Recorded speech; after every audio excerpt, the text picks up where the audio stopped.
Good morning students. Welcome to our biology class.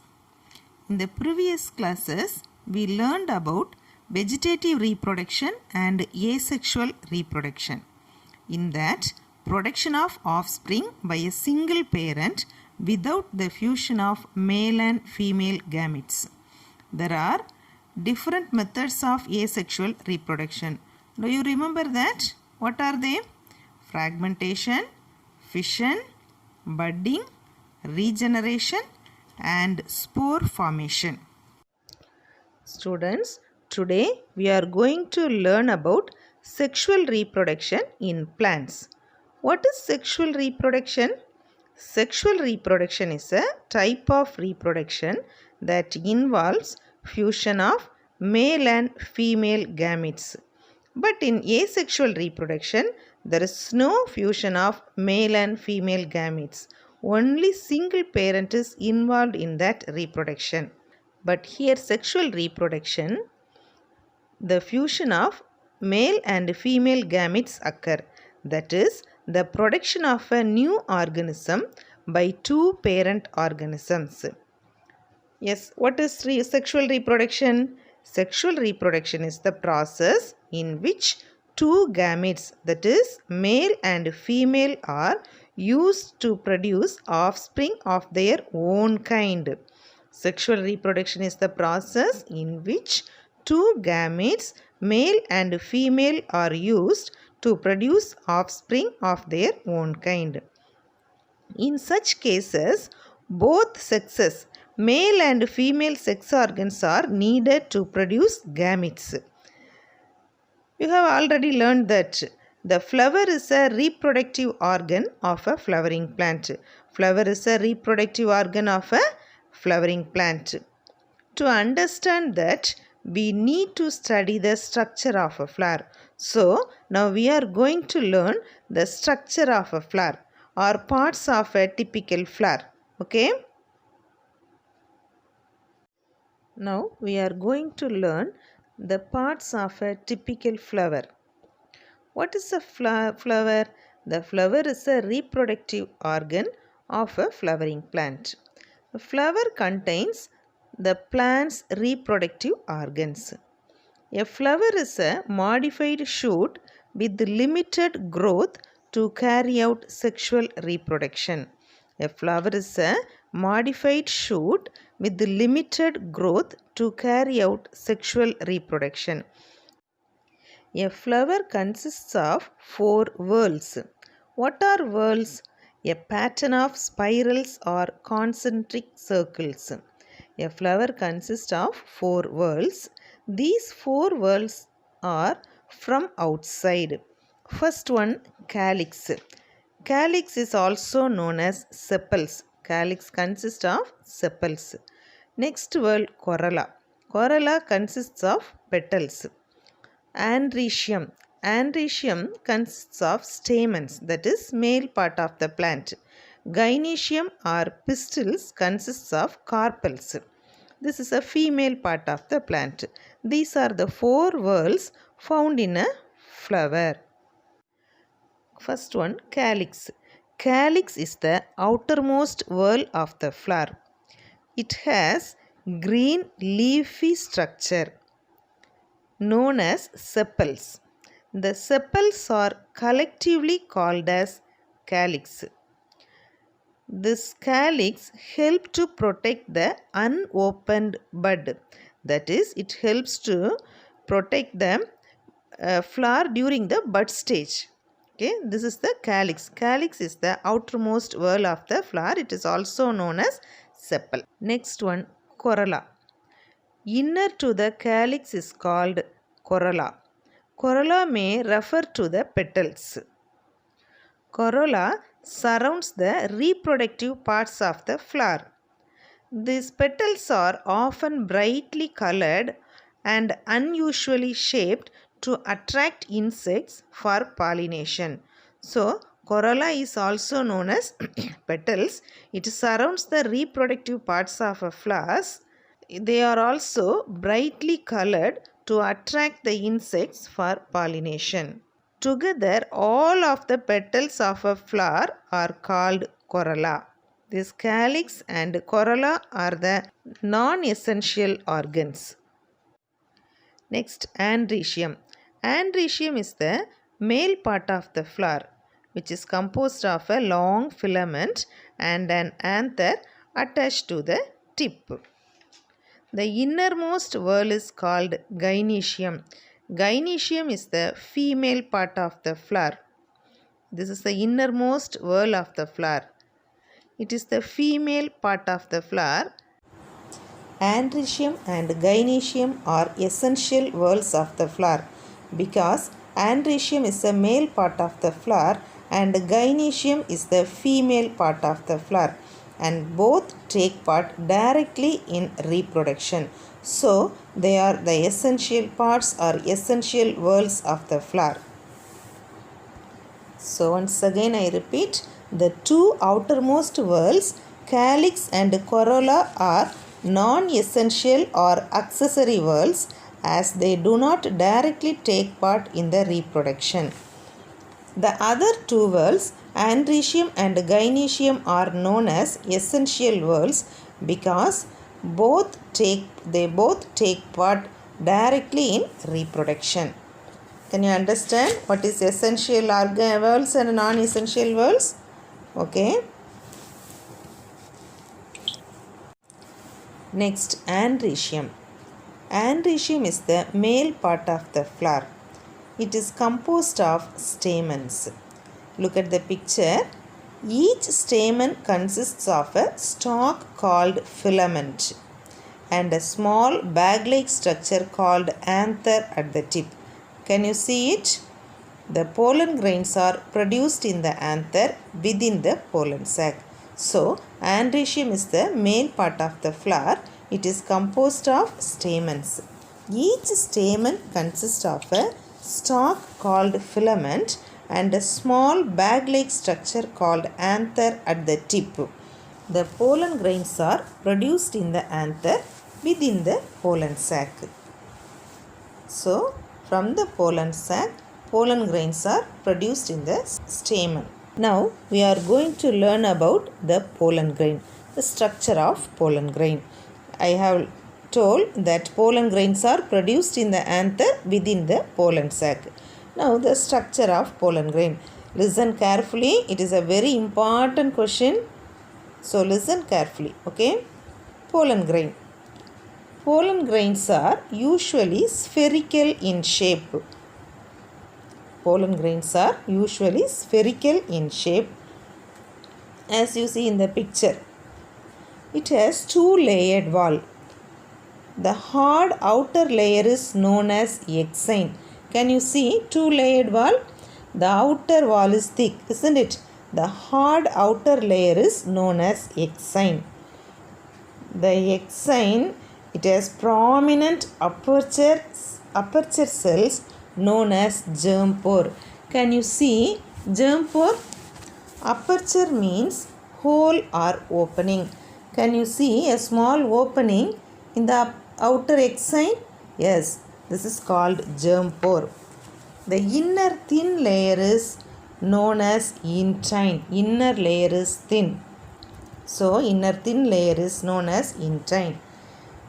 It is a thin and continuous layer made up of cellulose and pectin. The inner layer is made up of cellulose and pectin. Mature pollen grains contain two cells. They are vegetative cell and generative cell. Can you see vegetative cell? What's the color of vegetative cell? Yes, that is a red color round cell. Then what is generative cell? That elongated red color cell is called generative cells. So, mature pollen grains contain two cells. They are vegetative cell and generative cell. Vegetative cells contain large nucleus. Can you see the vegetative cell? It contains a large nucleus. Generative cell divides mitotically to form two male gametes. Then only during fertilization, fusion of male and female gametes can occur. Students, once again I will repeat. Pollen grains are usually spherical in shape. It has two-layered wall. The hard outer layer is known as exine. It has prominent aperture or opening called germ pore. Inner thin layer is called intine. It is a thin and continuous layer made up of cellulose and pectin. Mature pollen grains contain two cells. They are vegetative cell and generative cell. Vegetative cell contains large nucleus. Generative cell divides mitotically into two male gametes. This is the structure of pollen grain. Can you understand the structure of pollen grain? Yes. Next one, gynoecium. Gynoecium is the female part of the flower. It is found the innermost whorl of the flower. It is made up of carpels. What are carpels? Carpels are female reproductive organs in a flower. A carpel is composed of an ovary, style and stigma. Here the gynoecium has three parts. They are ovary, style and stigma. Can you see the picture?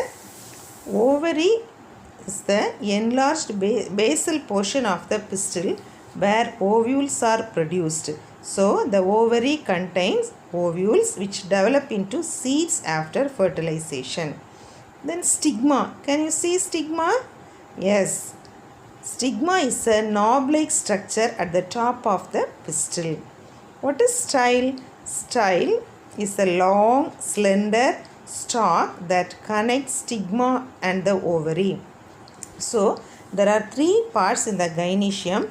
They are ovary, style, stigma. Can you understand the structure of gynoecium? Gynoecium is the female part of the flower. The ovary contains the ovules. Remember it, the ovary contains the ovules. These are the four important parts of a typical flower. Now we are going to learn the structure of an ovule. Students, let us watch the video about the parts of a typical flower. Okay? Parts of a flower. The flower is a reproductive organ of a plant. Though flowers are of different shapes, sizes and colors, most flowers have the same basic parts. Let us get familiar with the parts of a flower. The main parts of a flower are pedicel and thalamus, the leaf-like calyx or sepals, the attractively colored corolla or petal, the andrecium or stamen, and the gynoecium or pistil. The flower is borne on a stalk called the pedicel. The uppermost part of the pedicel is swollen. This is called the thalamus. The stamen, which is the male part of the plant, consists of the filament and a two-lobed head called the anther. The anther has pollen grains that take part in reproduction. The female part of the plant is made up of the stigma, which is the terminal part of the pistil, the thread-like structure called style, and basal swollen part called the ovary. The ovary has ovules which contain the female reproductive cells called ova. Students, we have learned ovary contains the ovules. Now we are going to learn the structure of an ovule. The main part of the ovule is nucellus. Can you see this in the picture? Where is nucellus? Yes. Nucellus is enclosed by two integuments and an opening called as micropyle.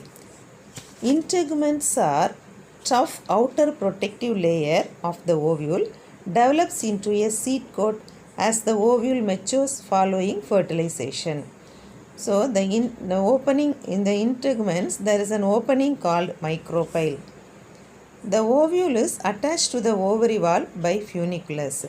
That is, funiculus attaches the developing seed with the mother plant. Can you see the funiculus? Yes. Next, chalaza. Chalaza is the basal part. Chalaza is located opposite to the micropyle opening of the integuments. In the picture, you can see chalaza in the top portion. But this ovule is an inverted ovule. So, chalaza is the basal part of this ovule. Next part, embryo sac. Embryo sac contains 7 cells and the 8th nuclei located within the nucellus. Embryo sac is oval in shape. It contains egg. Can you see this? There are 8 cells in the embryo sac. In the embryo sac, 3 cells are located at the micropylar end, form the egg apparatus. Where is micropylar end? Yes, can you see that? Yes, 3 cells are located at the micropylar end, form the egg apparatus. That is, 3 cells are near the micropyle and form egg apparatus. And the other 3 cells are at the chalazal end. They are called antipodal cells. See the picture. Where is chalazal end? Near the chalaza. Yes. The remaining 2 nuclei are called polar nuclei and they are found in the center of the embryo sac. In the egg apparatus, one is the egg cell. In the egg apparatus, one is the egg cell, that is female gamete. The remaining 2 cells are called synergids. Synergids are short-lived nuclei lying near the egg in the mature embryo sac of the egg apparatus. So, once again I repeat, structure of ovule. The main part of the ovule is nucellus. It is enclosed by 2 integuments and an opening called as micropyle. The ovule is attached to the ovary wall by funiculus. Chalaza is the basal part. The embryo sac contains 7 cells and the 8th nuclei located within the nucellus. 3 cells are located at the micropylar end and form the egg apparatus. And the other 3 cells are at the chalazal end and are called antipodal cells. The remaining 2 nuclei are called polar nuclei found in the center. In the egg apparatus, one is the egg cell, that is female gamete, and the remaining 2 cells are synergids. This is the structure of matured ovule. Students, I hope you can understand this chapter. Learn and write it one time. Okay, I will give the homework below. Thank you, students.